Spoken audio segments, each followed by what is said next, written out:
Good morning, everyone. Welcome to this session in the forum. Hopefully some of you have been in this room before. We aim to deliver a different kind of session. We're not going to have lots of didactic presentations. We want to have a lot of discussion. And that means audience discussion as well.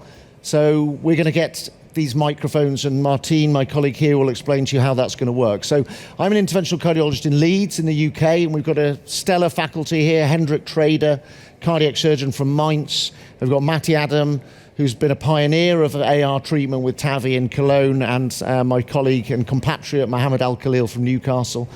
And then Martine Gillard, who is our spokesperson.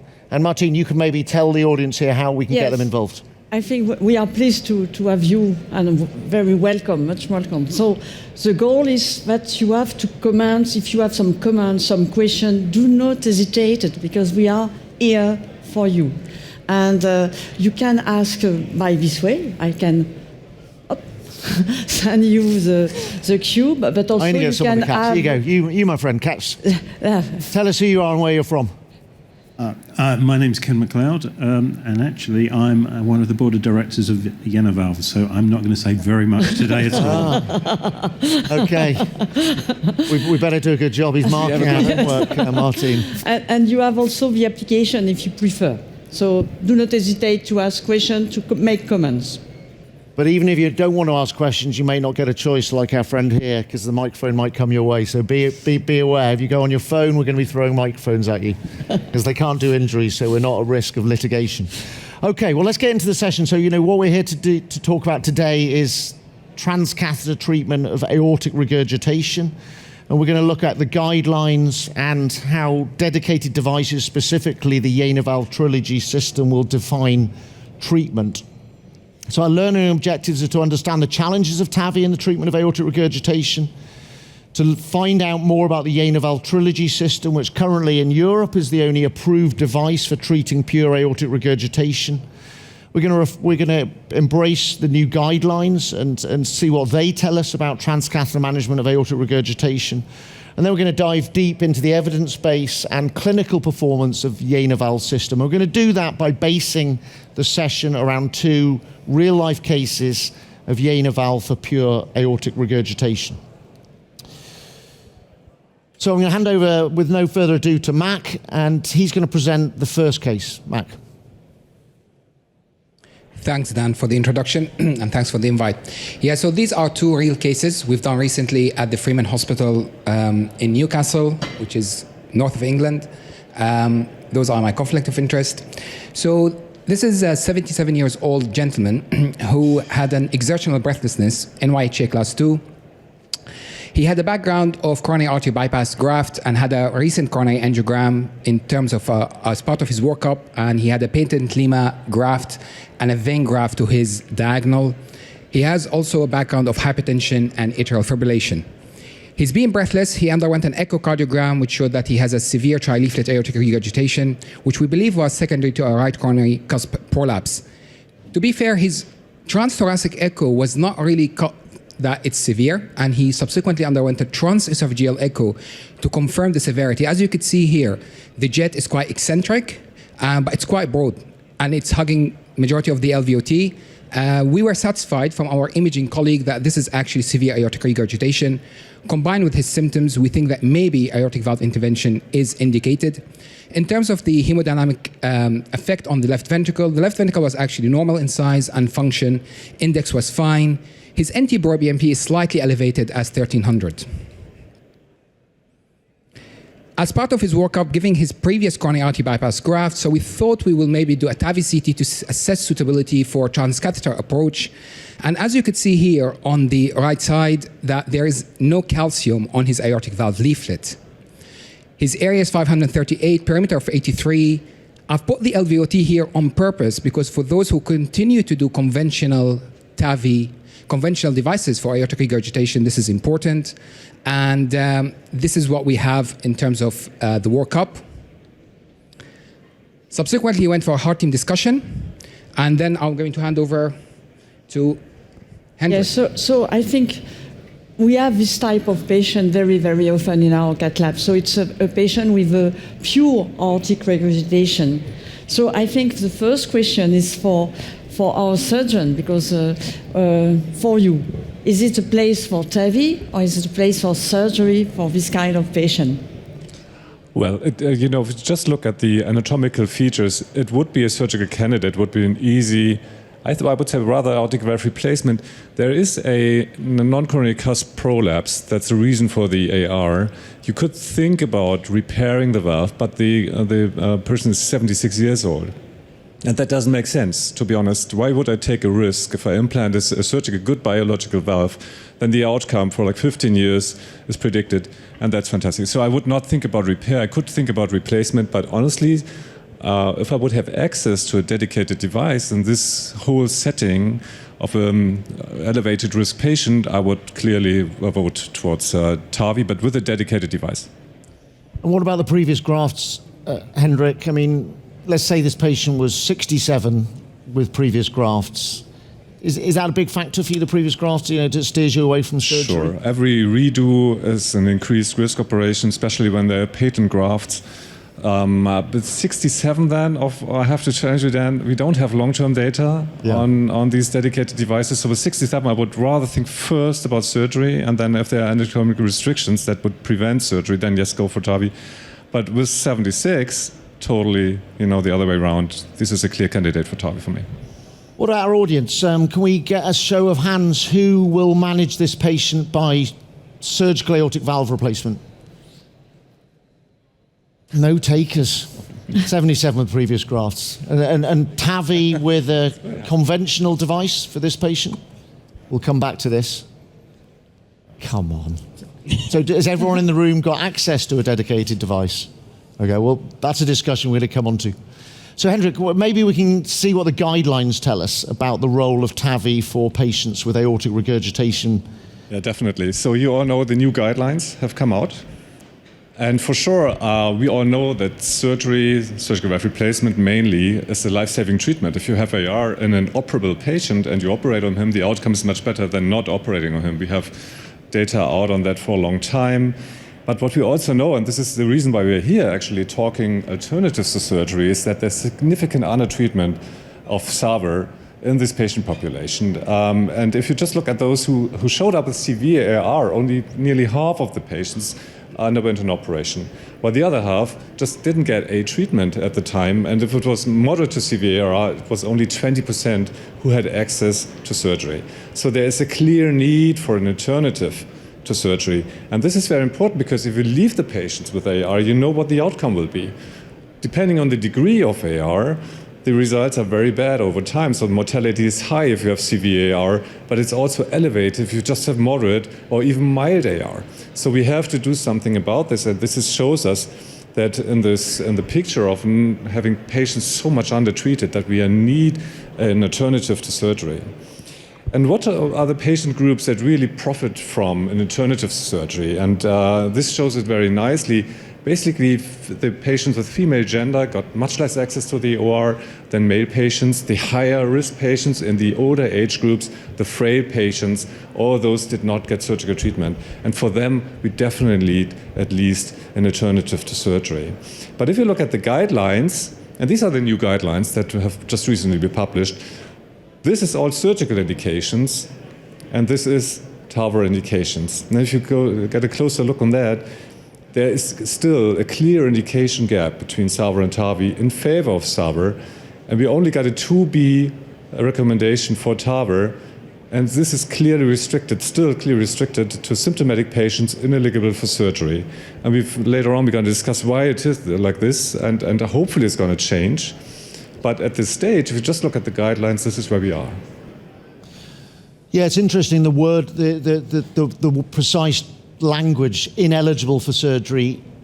Interestingly, in the UK, where we're not known for kind of leaping ahead in terms of where we go with new technologies, the guidance from NICE is high risk or unsuitable for surgery. So what do you think about that, Hendrik? I mean, because there's patients, I think we've been treating AR with conventional devices for a long time when the surgeon won't operate. That's the only option, right? But what about, are we now with dedicated valves, we're going to come onto the data, in a place where high-risk surgical candidates, so you would operate, but they're high risk, now maybe TAVI is a better option if you've got access to a dedicated device. What do you think? Is it still just inoperable, or is it high risk or inoperable? No, it's also high risk. It's maybe even moderate risk, I have to say. But because what we know so far, and we're going to go through the data later on, what we know so far, the results of the dedicated device is so good, basically, that you can look at these patients like we do looking at patients with aortic stenosis, with the exception that we don't have long-term data. So I would not, age-wise, I would not go too far down, but let's say a low-risk patient, 80 years old, to me is a clear candidate for a dedicated device. I would not even think about surgery in this patient group anymore since we have access to it. But if you don't have access to it, it would not necessarily be the same when it comes to a non-dedicated device. I would rather think about surgery first because more predictable results. So do you think in your center, if you have a dedicated valve or a classical valve, what do you think for this kind of patient if you want to take it, to treat it by percutaneous vein? Thanks for the question. I'm Matjaž Bonc from Ljubljana, Slovenia. We have opportunity to use dedicated device, but so far in the last year we are beginning to find suitable patients, but they're not so frequent as you mentioned earlier. But we have some urgent, semi-urgent cases that were treated with non-dedicated devices like Edwards. There were some slips. We have to add another valve. Therefore, we are very cautious in picking the patients, and we are temporary on surgical side. Maybe we can get a show of hands. Who in the audience has access in their centre to a dedicated device? Okay. So let me have a volunteer. Who is treating TAVI with Aki? What are you doing in your centre? Yeah. I believe that you don't have access in your centre. So what do you do when you've got pure AR cases in Nottingham? Thank you, Dan, and congratulations on becoming the president of BSIS. What we do, we write to leads. And we say we've got this patient who's got severe aortic regurgitation. We don't have a dedicated device, so we refer to the centres who've got the most experience. If we had to do a non-dedicated device, it would be an oversized Sapien or that down that route. And there are certain centres in the region that use the octa-core as well. So those are the other alternatives. I hope that answered the question. Yeah, it's interesting. I'll bring you in. In marking the case presentations for EuroPCR this year, we could have had 3 sessions on balloon expanded valves in the left ventricle, which were used for pure AR. So, but we'll come on to that when we see some data. Yes, what's your view? Yeah, well, just a question about the dedicated devices. I mean, there's still quite a bit of, I mean, this is a great case, right? It's a prolapse case, fits great. And you clearly, in the presentation, commented that it's a trileaflet valve. But a lot of these valves are not trileaflet. Like a lot of bicuspids have significant AI. And I'm just wondering, in terms of the population that we're capturing, that would be candidates for the JenaValve. Yeah, well, we're going to come on to a discussion of the anatomical suitability for Jena. But I mean, Hendrik, I think I've heard you talk about this. How common is it for a bicuspid valve to have pure AR, in your experience? Yeah, it's pretty common, actually. So I have to say also that maybe not the majority, but at least half of the patients with THE with pure AR are bicuspids. And this is not the patient population. Fortunately enough, they show up younger age, and most of them are surgical candidates. So this is why we don't have a problem there. And if it's symmetric bicuspid valve, it's even easy to repair. So it's not a patient population I care so much about. What we still see, and this is the experience we have, and maybe Matti can also comment on that, since we have now the dedicated treatments available, we see those patients, not really overflowing our ambulances, but many patients now show up, and they just haven't been presented before because there was a lack of treatment. And this is what happens, and Matthias, we will also see the same thing. Once you offer it, then all of a sudden the patients come, right? Matti, what do you think? I absolutely agree, Hendrik, and I think it's worth mentioning that there are two different, as you said, two different populations of patients. We have the younger ones, bicuspid ones, and we have an older cohort of patients that has aortic regurgitation, and those are not mainly bicuspid. And the more you talk about it, it's a little bit like tricuspid regurgitation, right? The more you talk about it, the more you will see those patients, and we'll show you with data later on. I think that it's not only, as my impression is you can see picking up numbers all over the world if you have access to dedicated systems. Okay, well, we should move on in the interest of time. So we're coming on now. I think we all agree there's a clear consensus in the room. This is a patient for a transcatheter approach. So then the question is, what device are we going to use? And it's worth reflecting on where we've been up until recently in terms of access to conventional devices. So this was a very early registry study which included 331 patients from 40 centres, retrospective data collection who were treated for a dominant aortic regurgitation. But it's worth noting when we come to the outcomes of this study that calcification was not an exclusion. And there were some AR-specific devices included. These were transapical JenaValve Engager at that time. But if you look at the outcomes, and I've highlighted the key ones in the red boxes, that we had a 3% procedural mortality. We had 16.6% of patients having a second valve implanted, and we had 10% of patients with at least moderate aortic regurgitation. So these are pretty awful outcomes. And you might say, well, this is 2017, so have we got any better? So the more recent data came from this registry, the Pantheon registry, which again was a retrospective multi-center registry collecting data on patients with dominant aortic regurgitation. But again, you'll see from my red box there that some of these patients had calcification. I think we'll all agree that if there's moderate calcification, then conventional devices are fine. And about just under 2/3 of these patients had no calcification. These are the ones that we really worry about with non-dedicated devices. And there was a mixture of self-expanding and balloon expandable. And you can see here again, there were still some dedicated devices. There were some JenaValve patients included in what they categorized in this study as self-expanding. So let's look at the outcomes. And it's easy to look at the bar chart there. TVEM is embolization. So we've got an embolization rate between 10 and 15%. And it is a horrible thing. And I'm sure many of you will experience it when you get an embolization, you know that you're in trouble. About 10 to 15% of cases needing a second valve, about 10% still having moderate aortic regurgitation, and the all-cause mortality in hospital, 5%. So this is kind of what we're looking at. Even when we kind of try to make the results look a bit better by including some calcified cases, including some dedicated devices, we're still looking with conventional devices, 10% embolization, 10% second valves, 10% residual moderate aortic regurgitation. So really outcomes that I think are not acceptable and should only be used for when we don't have another option. So Hendrik, I've clicked on, so maybe we'll move on to just discuss what, if anything, the guidelines tell us about conventional versus dedicated devices. Yeah, and there's not so much in the guidelines though. This is the excerpt that I gave you here. So the guidelines give TAVI overall just a 2B indication, as we just discussed. And if you go into the topic of non-dedicated versus dedicated devices, clearly the use of non-dedicated devices is turned out to be off-label due to the increased risk of valve malpositioning and residual AR. So this is nothing you would really go for. But the dedicated devices appear to minimize the risk of valve migration and residual AR, but they come up with a high pacemaker implantation rate. But also this is questionable. So at the time the guidelines came out, the Align AR trial was published. So they knew the data. Still, they only gave it a 2B indication. That may have also something to do with the fact that those non-dedicated devices are not really available for all of you. Maybe that was one of the reasons why they did not increase the indication here to at least a 2A.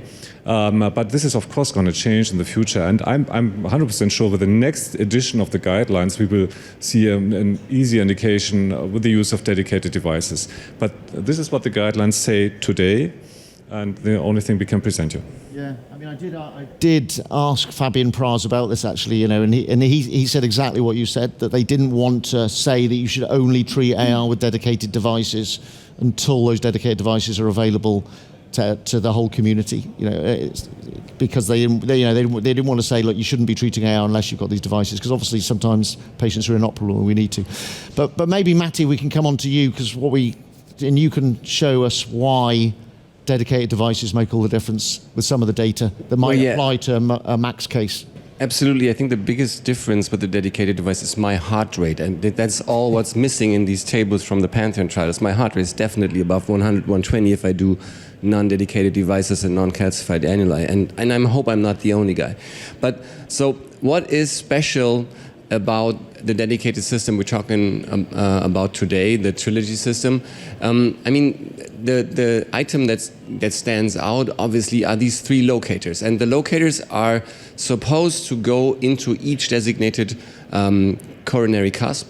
They will help you with deploying the valve absolutely coronary or commissural aligned. They will help you in preventing dislocation into the left ventricle. And once you deploy the valve, they will also form a seal, and they will also hold the valve in place. So the trick is the 3 locators and the self-expanding stand frame will work together to prevent dislocation and also give you better sealing. And we'll see later with Mac that there are certain things you can do with the delivery system, with the valve itself. And the steps you will go through is you will first, while only the locators are exposed, you will first align the valve with the native cusps.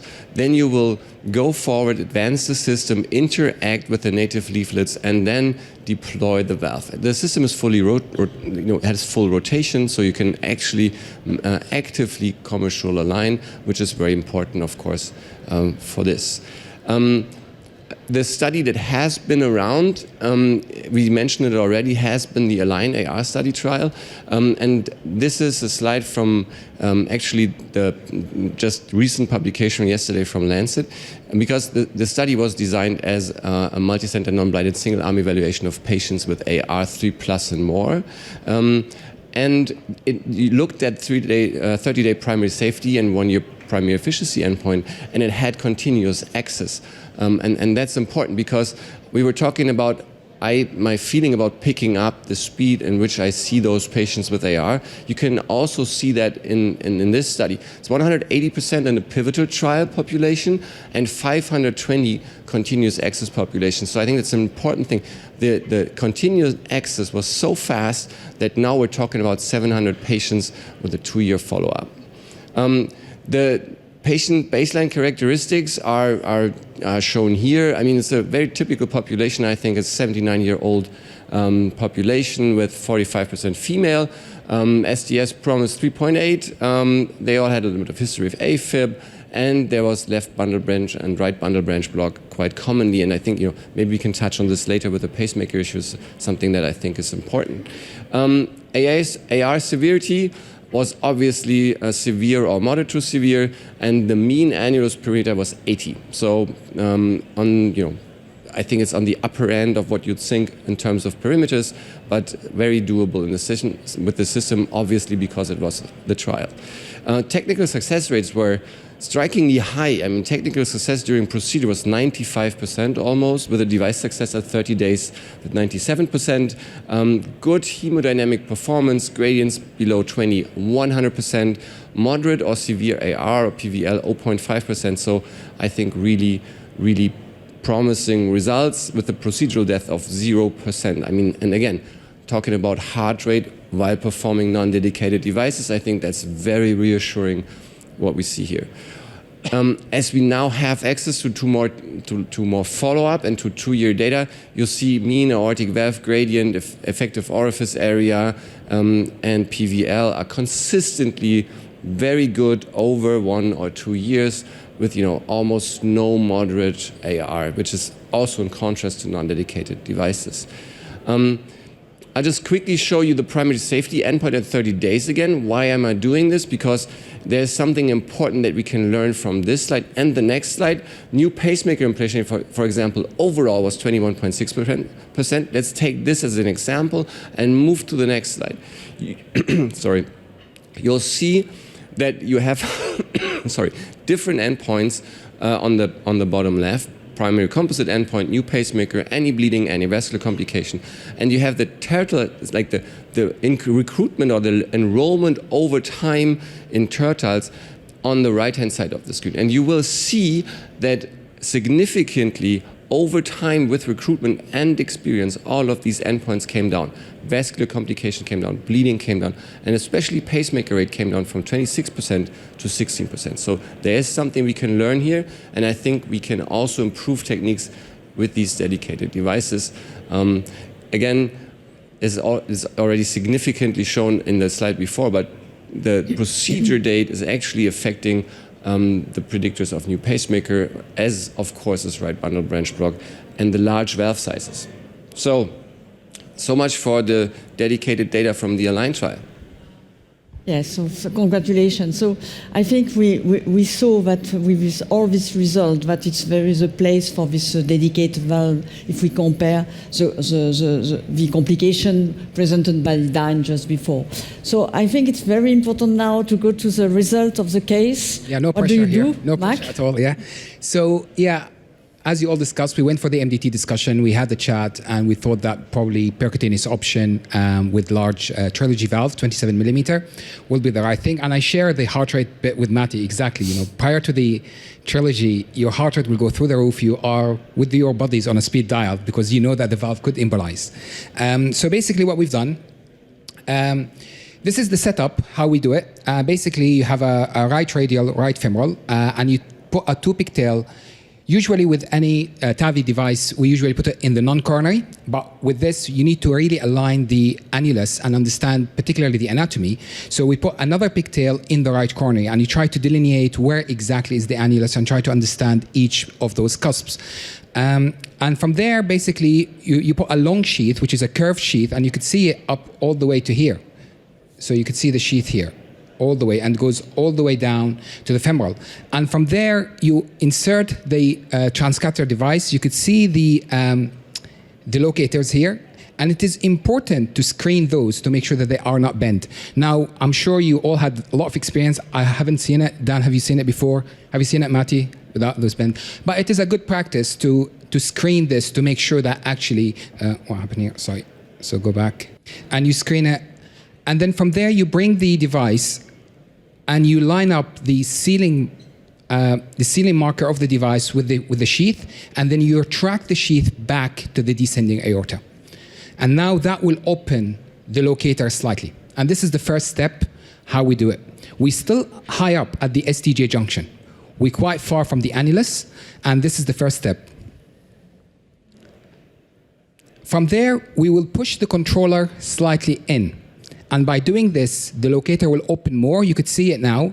The locator are now far more spread than before by advancing the locator. And subsequently, what we need to do, we need to make sure that those locators are actually aligned anatomically with the cusp. So we need to make sure that the right cusp is actually at the front. And what we need to do then is doing an RAO sweep, so the front locator will appear anteriorly. And this will give us confidence that actually we are aligned within the anatomy of the aortic valve. And subsequently, we slow advance the controller until we are above the cusps.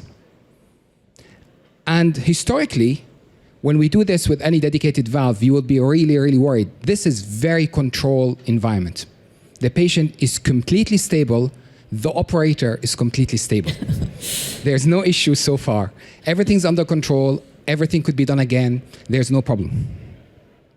Now, the most important part is we need to make sure that each locator are actually at the right cusp you want it. And that's where you have to use probably different catheters. So this is a multi-purpose. And here you could see that the locator is exactly at the none. So we are confident we are above the none.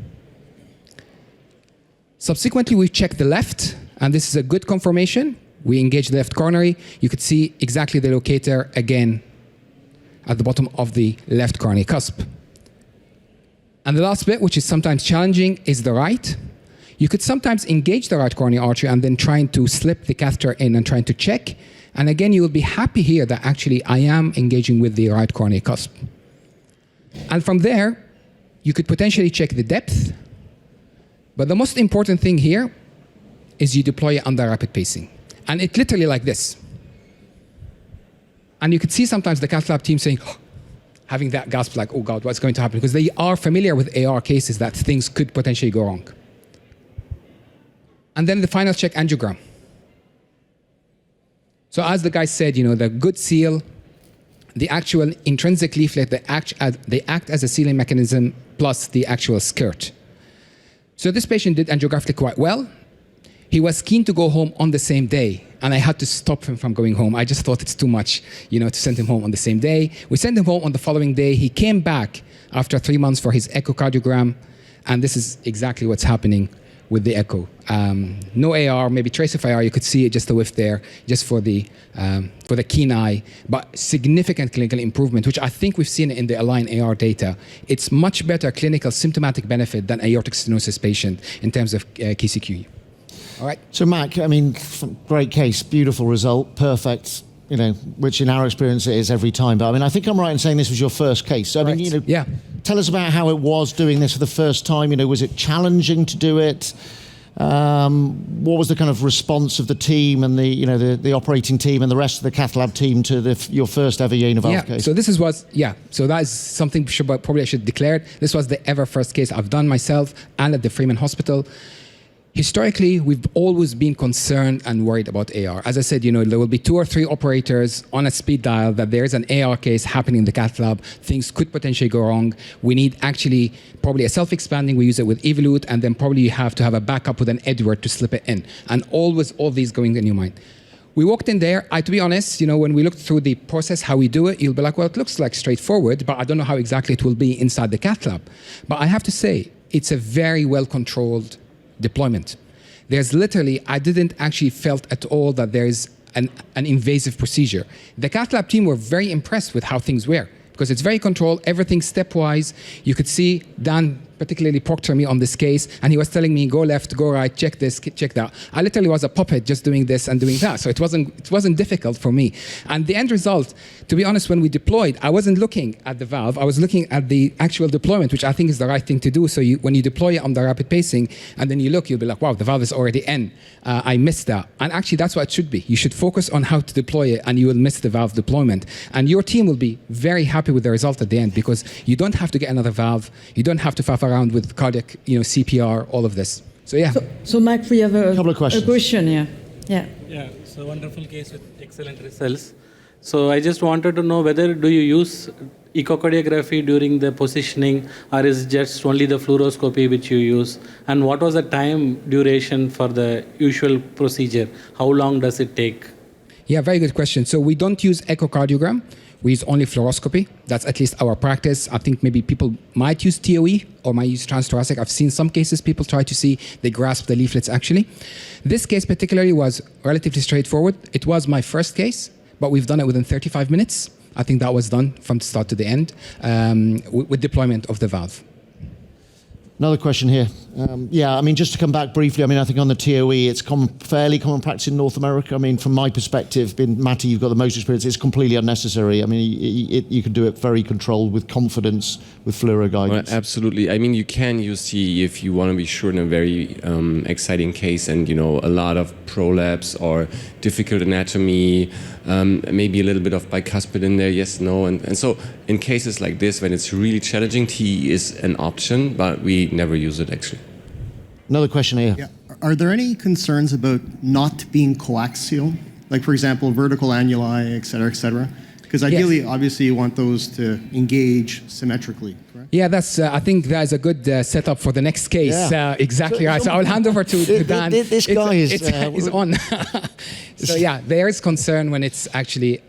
No, it's a great question, and that really nicely leads us on to the next. We've got one more comment before we deal with that, Martin. Yeah. And then we're going to move on if that's okay. It's really very interesting case. Regarding the pacing rate is high, what's the reason? Is it because of the interaction with the conduction system, or? I think from the surgical data we know that about you, Hendrik. You go for it. This is a good question, actually. We cannot answer that question completely at this stage. We know also from surgery that pacemaker rates are higher in AR patients compared to AS patients. We looked at when the first pacemaker rates have been coming out. Of course, there was concern. We looked into all the CT-based morphology data. We did not find yet that sign that shows us. But then, as Matti showed, a long time was changing a little bit the procedure, changing the degree of oversize, not pushing so far again to bring that valve deeper as it's supposed to be. And then we came back to a 15% pacemaker rate these days. So that is still higher than we used from TAVI. It may have something to do that very often, as we've seen in that last case too, the LVOT is also stretched due to the degree of AR patients have, and maybe the stretching of the LVOT and of the membranous septum is a prerequisite for higher pacemaker rates because the conduction system is also stressed already before the procedure.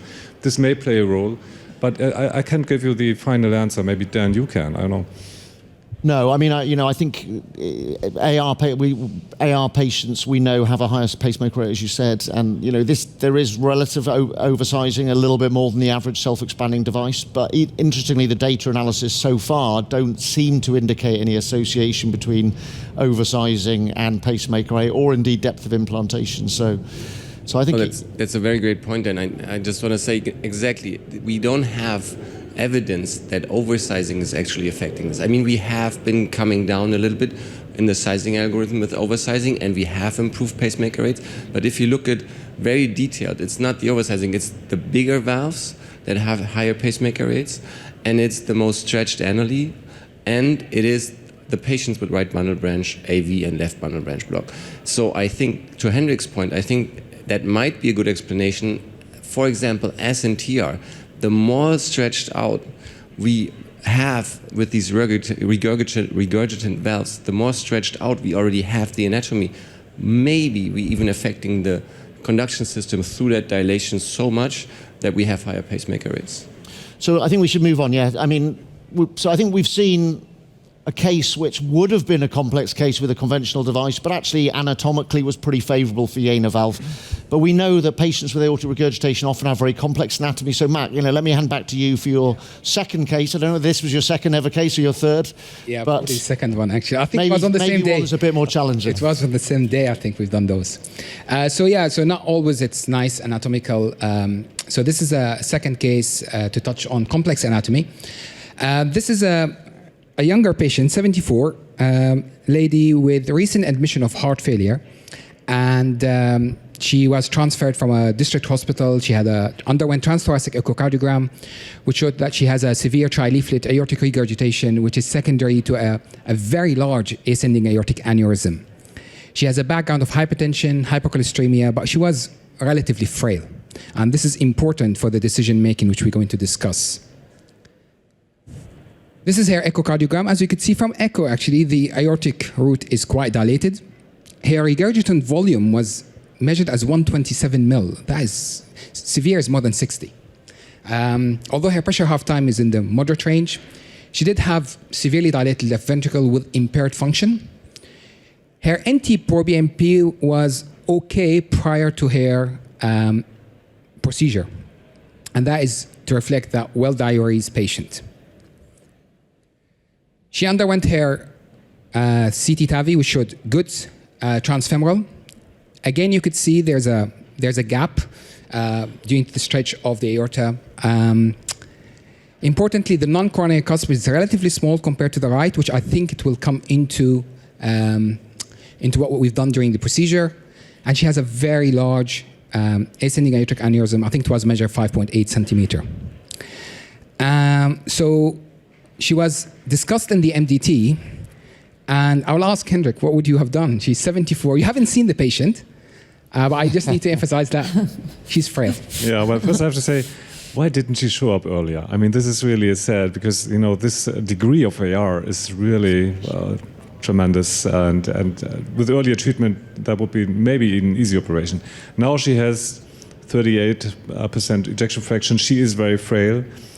But anyhow, I mean, this is, and I'm a surgeon, so I have to apologize for not jumping right away into the TAVI business here. With this root dilatation, and this was not ascending aorta dilatation, it's aortic root dilatation, right? And we have a 58 millimeter root here already, and I think the ascending might be even like 7 centimeters already. It's a dramatic. I would first really check every option to do a nice Bental on her. That solves the problem, because just placing the valve on such a dilated root, that carries a risk that the root pathology is ongoing and that the patient unluckily comes back with type A dissection at a certain time. So that would be my concern. But of course, if she is inoperable or very high risk for surgery, then we could do something about it and just place a valve. But forgive me that I, feel intrigued to operate her the way we would usually do. You're not a fan of I said the smash and grab surgical approach, just replace the valve, leave Well, that is stupid. I mean, why should I, if I would just do surgical valve replacement, then I'd rather do target with a dedicated device that's much lower risk and not put the patient on a lung machine, arrest the heart and all that. So that wouldn't make sense. If I treat that patient, I treat it properly with a Bentile, and that would be my solution, right? Maybe we can, Martin. Okay, so in the audience, who treat this patient by a percutaneous way, and which valve, if they have no a dedicated valve, use in this type of case? So who treat this patient with a percutaneous way? Let's have a show of hands then. Sir, you haven't met this patient, but frail, surgery? Hands up for surgery? Yeah, there's a few there. Okay. And transcatheter with conventional device? I think it's the answer is very clear. We eradicated that nobody option. from. Do you want to comment this type of case? Yeah, no, absolutely. We would be using JenaValve here, and we've used 10 now in our patients with pure aortic regurgitation in sarcoidosis. But obviously, I'd agree with Henrik that you've got to make sure that surgery is not an option, because clearly, she's got a dilated ascending aorta. But if you have thoroughly explored surgical options, then absolutely transcatheter is reasonable, and JenaValve is absolutely the correct treatment. Can I just ask a question whilst I've got the box? And it's really about deployment. And I was at the meeting earlier in the year, and the question really is about deployment and burst pacing. So I noticed that Mac used burst pacing, and I just want to hear Matty and Dan's view, and Henrik, what they're doing regarding deployment. I always use burst pacing, short run. I think it keeps things stable, but I'd like to hear your views. Well, to be honest, I only use accelerated pacing, heart rate 120, 130, 140, depending on how good the pressure reacts to pacing, but usually it's 120. I'm a bit weird because I keep pacing on while I move the system out of the valve. I like this because I'm under control. I'm focusing on getting the system out of the delivery system out of the deployed valve, so I can focus on that. Then I turn pacing off, and then if I have 15% pacemaker, if I have something low heart rate, I can then take care of that after I move the system. So that's my workflow. I just I'm the guy who does one thing at a time. I really like to be controlled in that. I think you don't need rapid pacing. I think it helps. I think accelerated pacing also does the trick. It's a self-expanding valve, so you would think that would be sufficient. But I mean, I think the answer is whatever works best for you, right? Dan, how do you do it? Yeah, I mean, I don't think you need fast, rapid pacing. It's an instantaneous deployment. There are other systems that are deployed rapidly. Accurate was similar in some ways, but it's so much faster and so much more stable. So, I wonder whether we need pacing at all, but we do pace at about 120 usually. That's a great question. I mean, we should. After the session, we should try. Okay. Yeah. Listen, we should move on, but I think because this case is about complex anatomy, and Saga has said, and we would be exactly the same, and this is why we always say with JenaValve, with these horrible cases, when they say this is a tough case, but we say, yeah, but it's still by far the best option, so we're going to do it. You're going to help us. This case, would you take this case on? And we had the question from our colleague over here from the US, what are the anatomical factors that mean maybe it's not possible? Canada, sorry. Canada, okay, that's an important difference. Well, I think we would definitely do the case if, heart team discussion is interventional option, we would go for a dedicated device. I think there are some considerations with that, interaction with the root, where do you put the sheath, where you pull the sheath back, all that. But I think hopefully shows that this might be a very doable case and that we have a good result in this patient. Things we might want to not tackle right now are supercalcified bicuspids. It's a valve that's designed for a tricuspid aortic valve. And while we have done quadricuspid and bicuspid, I think it really depends on the anatomy of the valve. So you want to have interactions of 3 locators with 3 cusps. And I think that's important. We can push further after we settled this, but right now, I think that's my considerations to that.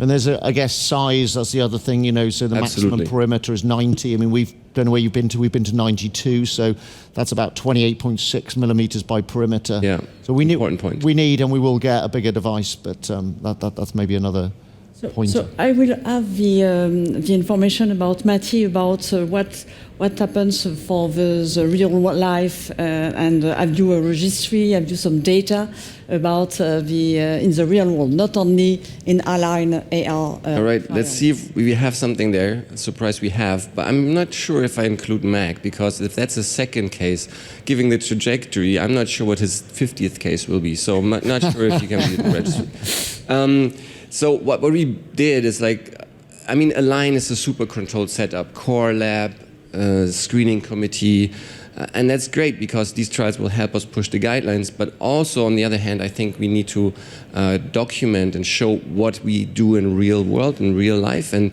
what we did is we put 8 European centers, all super experienced, together, and we collected 360 patients with pure AR, and you can see that the baseline characteristics actually fit the Align trial pretty accurate. I mean, our patients are a little bit older, but overall, I mean, it's clearly a high or a pure AR with severe AR population.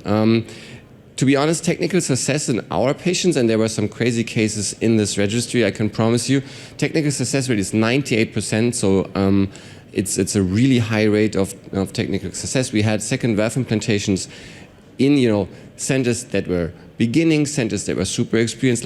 Overall in our clinical cohort of 360 patients, 0.8% if you compare that to the non-dedicated devices. I think that's a huge difference. Vascular complications were low with 5%. Stroke rate was also very low, 0.6%, and mean aortic valve gradient and aortic valve area were favorable. We had overall permanent pacemaker implantations of 22%, but a little higher than the last cohort of Align. But again, I think this is due to the complexity of our cases. Mortality stayed low over the follow-up. We had follow-up a little bit more of 3 years from some of the patients. But overall, the best endpoint, I think, in terms of the most patients was 1 year, and the aortic valve area stayed above 2, mean gradient stayed below 4, and you'll see there's technically no moderate PVL, no moderate AR after 1 year and longer. So I think those are very promising results. So 99% less than moderate.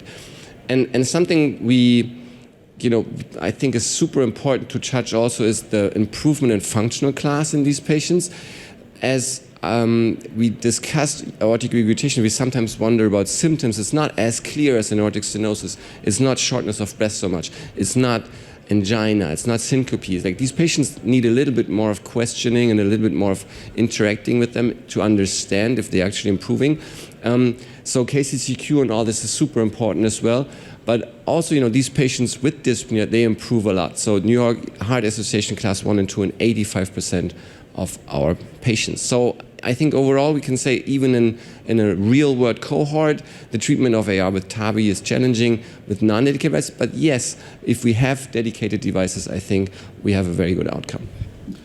Matti, thanks. And that's the first time those data have been shown, I think I'm right in saying. And absolutely, yeah. We were lucky enough to contribute our learning curve to that. Our first 25 cases, I think, and there really were everything that we did, all the horrible anatomy. So I mean, before we go on to the case and we see how Matt got on with this pretty nasty case, it is a transformative difference. It's a tenfold change in the bad outcomes, right? Less than 1% embolization compared to 10% at least, given, because there were some calcified cases in that, and we saw with the non-calcified it was worse. How do we get dedicated devices out there? Should every center that does TAVI have a dedicated AR device, in your opinion? Or do we need to have referral centers? Can the procedure be done if you're doing 10 or 15 a year, or do you need to be a high volume? What's your perspective on that? Because to help the whole overall population of patients with AR, we need to make this technology available to all of them. Very good question. I mean, being a high volume center, I might be biased a little bit, so take this with a grain of salt. But I mean, the guidelines give a little bit of advice on heart valve units, heart valve centers, how we should structure our vascular heart disease programs or our structural programs overall. I do think that if you're a low volume center, you should stick to the valves that you know best. If that's a dedicated system, then I think it's good. But overall, I think we should work together and find centers that have experience in those dedicated devices and then build a referral network around that. So, I mean, there's always a good correlation between the numbers you do and the outcomes you get. So I think also here we have to keep that in mind, right? But again, being a high volume center, I might be biased on that, right? Hendrik? Yeah, I think I have to challenge you a little bit with this, Matti, because I wish we had that discussion about mitral and tricuspid therapies. Yeah, I'm a clear fan of dedicated centers who deliver best perfect quality. But here, I mean, we've done several hundreds of cases now. It is, after a while, just a regular TAVI procedure. And the risk profile is so low, so that I cannot find arguments why not every, let's say, TAVI center that is a proper TAVI center should do it.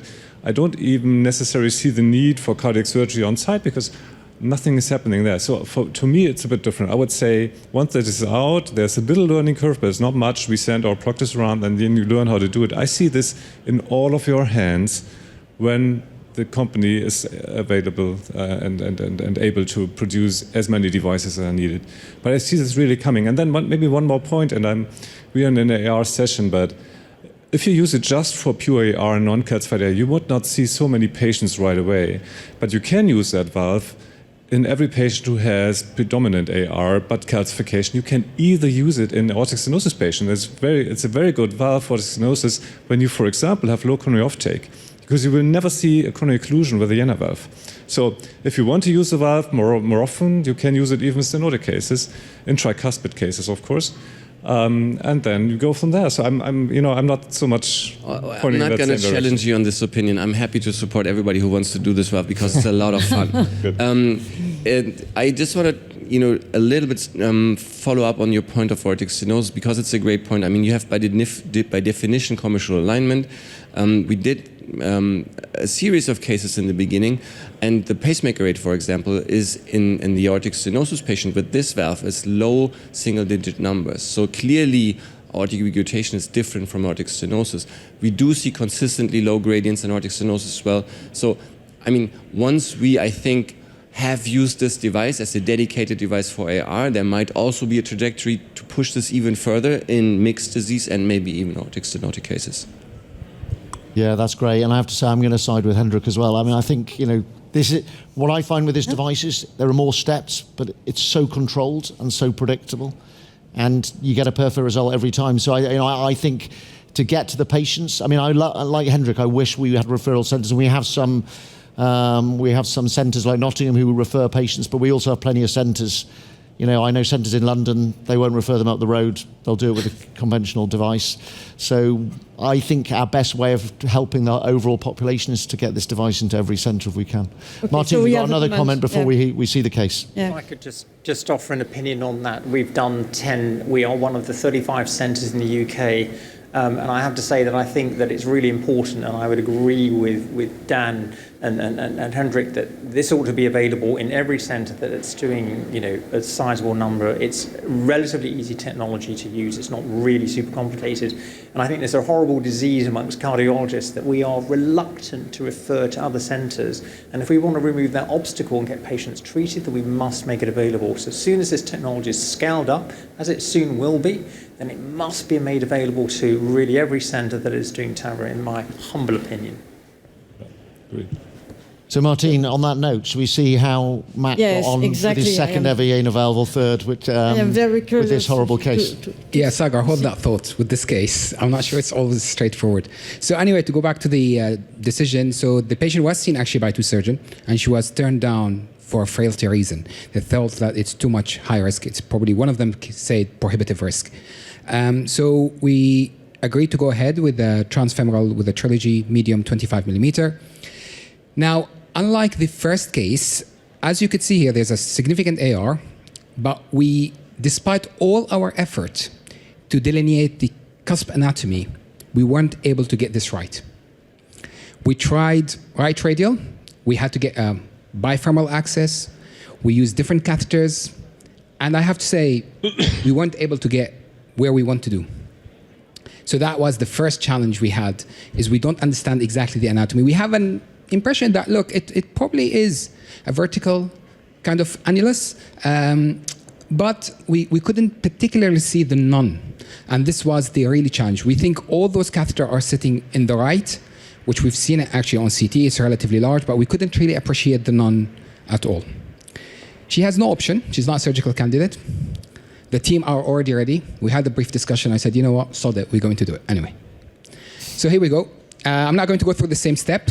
So again, you put a long sheath, 18 French, you pull it way back, you advance the controller, and then you'll advance it further, and there you can see the locator now is open. And what we've done, despite all our effort to put the catheter in each particular sinus, or cusp, sorry, we weren't able to appreciate the none. So what we've decided to do is a sinus injection to try to understand a bit more, hoping that the valve actually would separate those. And despite the effort of advancing the controller, we were not really aligning the valve properly. And as you can see, the aorta is relatively horizontal. So what we've done with this time is we advanced the actual delivery system rather than the controller. So we pushed on the whole system and the wire. And as you can see now, the valve is actually hugging the outer curve. And now you start to appreciate that the aorta is actually more horizontal than when initially checked. And from here, we start to appreciate actually where the annulus might be.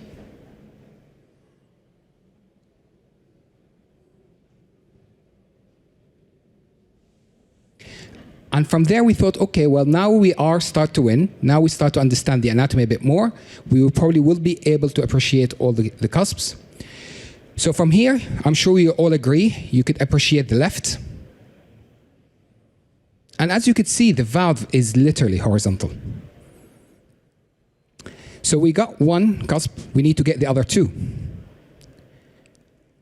So what we've done, we sweep into the isolated left, and we were able to separate the right from the none.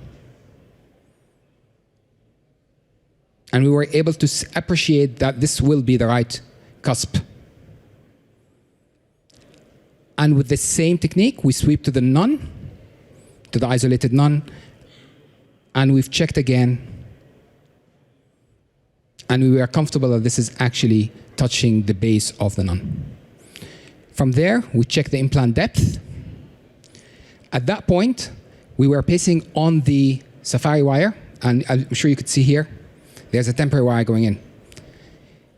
So on that particular occasion, the pacing failed, so we had to put a temporary wire. And I'm not sure whether you remember that case, Dan. Even temporary wire was very difficult to implant. And the rest is deployed under pacing. I was literally worried that this valve will go up into the aorta. And this is the angiogram.